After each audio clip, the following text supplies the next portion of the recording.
Where are we? I don't know how to pronounce the town. But somewhere in Iceland. We didn't even know if we'd make it around or get stuck out in the middle of nowhere. I'm literally carrying a trekking pole and hitting them. Again, attacked by birds. Again, raining. Again, very cold.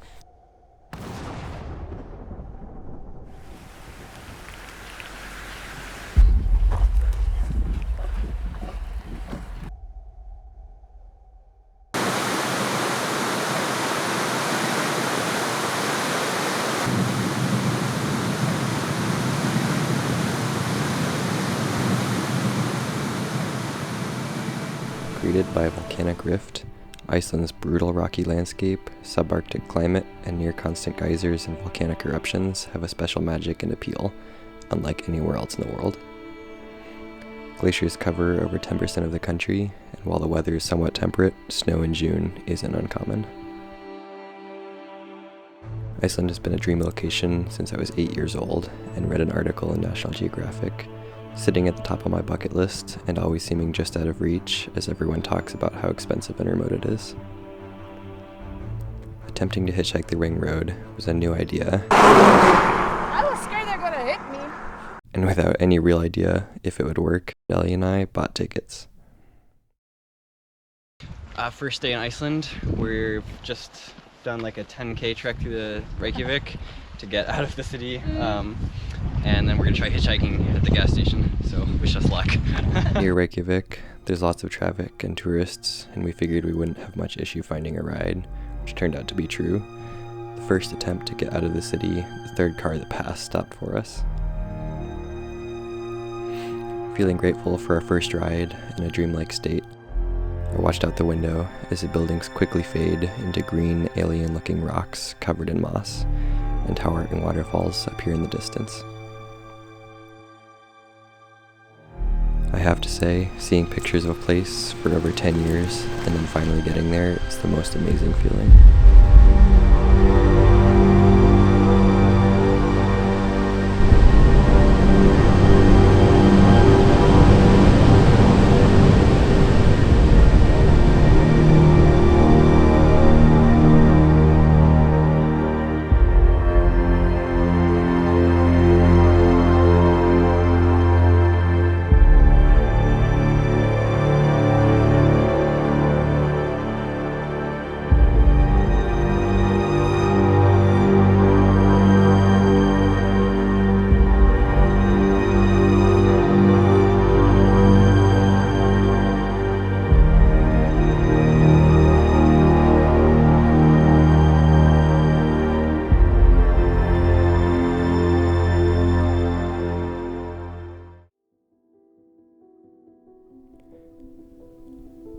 We camped for 2 nights at the Skogafoss campground and did some day hikes from there, exploring the other waterfalls and taking a lot of pictures.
From there, we find a ride to Vik and our first black sand beach.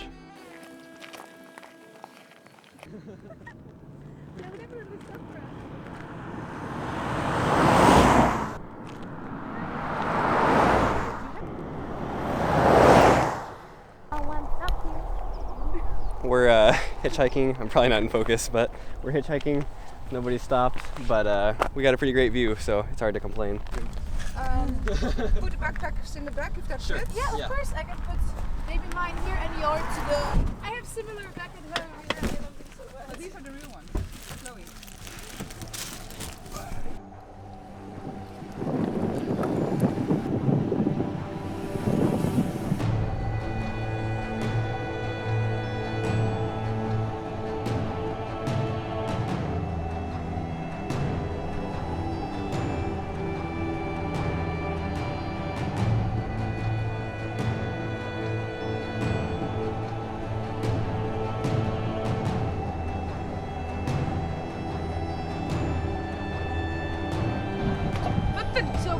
somewhere on the side.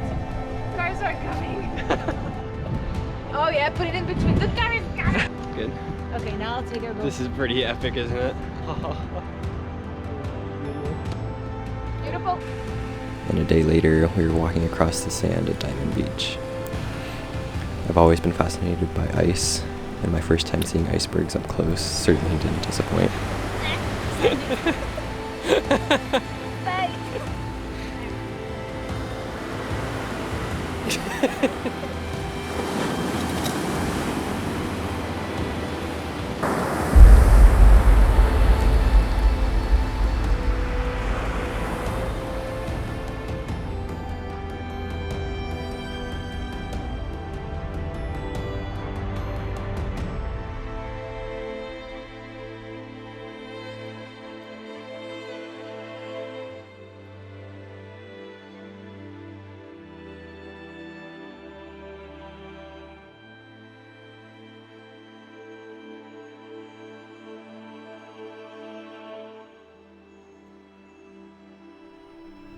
From there, we knew our luck finding people to pick us up was going to slow down, and we were right. But first, we got attacked by birds.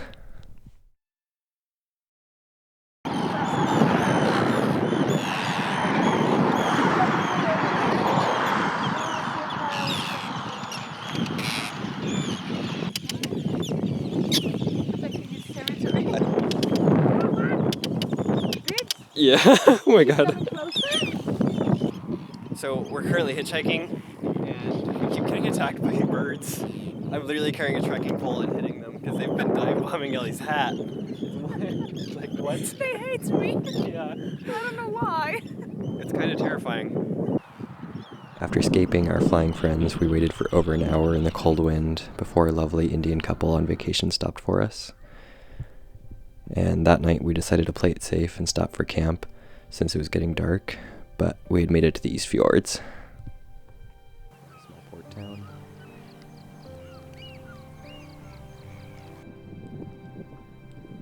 The next morning was really beautiful with brunch above a small port town. But the mood quickly shifted as the wind picked back up and we sat on the side of the road for our longest stretch so far, almost 3 hours. Oh, they were letting them pass. Dang. The East Fjords are extremely sparsely populated, and cars only passed every 10 minutes or so, and most of them were full. Eventually, though, we got lucky, and the next 2 days passed quickly, traveling through the misty fjords to the north. Nearly 1,500 kilometers, Route 1, better known as the Ring Road, circumnavigates almost the entire country. Completed just 50 years ago, there are still some sections of gravel. It's not a big freeway.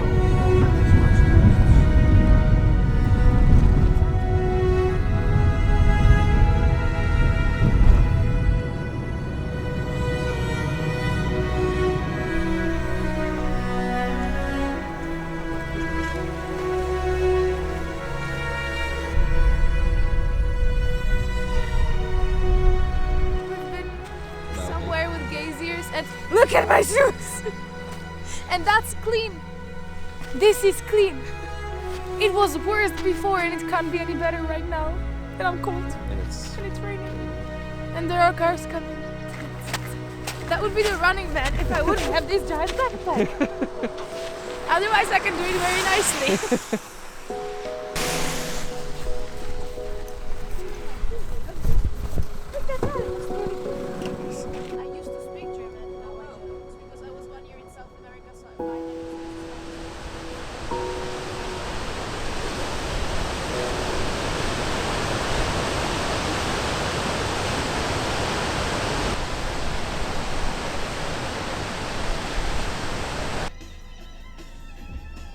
So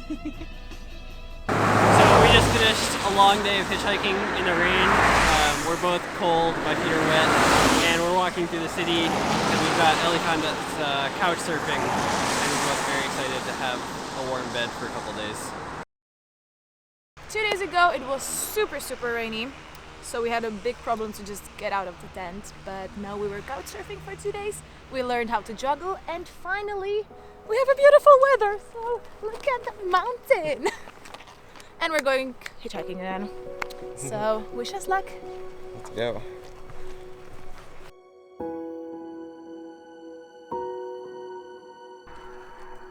Absolutely not. We had to play it safe near Reykjavik because we knew we were hitchhiking back to the airport, so we needed to get there early and we couldn't really afford to leave the main road. So this morning we waited for like 2 hours to get a ride, and then some people in a really cool Land Cruiser picked us up, and we drove with them for like 4 hours, which is super nice. We decided to skip the West Fjords today because we didn't want to get stranded. It's fine. And now got dropped kind of in the middle of nowhere, and there's not many cars, and we don't really know what to do because we've been here for like an hour and nobody's even like waving back, so we don't really know what to do. I know, I'm watching. Yeah, wish us luck.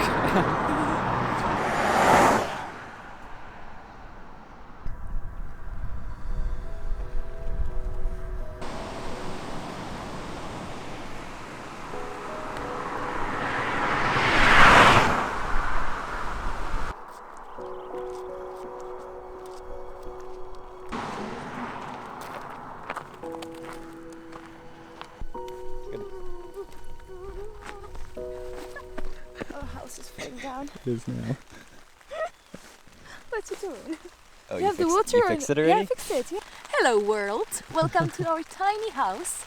Well, what happened today? We've been hitchhiking for like 8 hours.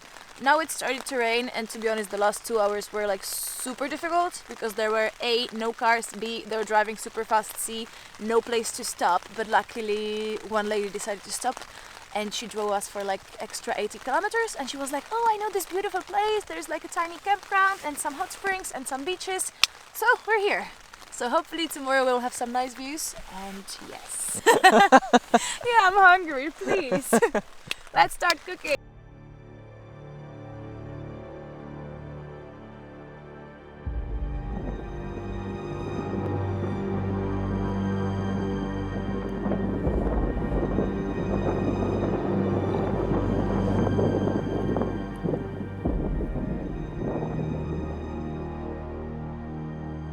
So now we're hitchhiking back to Reykjavik to make sure we get the plane because we don't want to miss that one.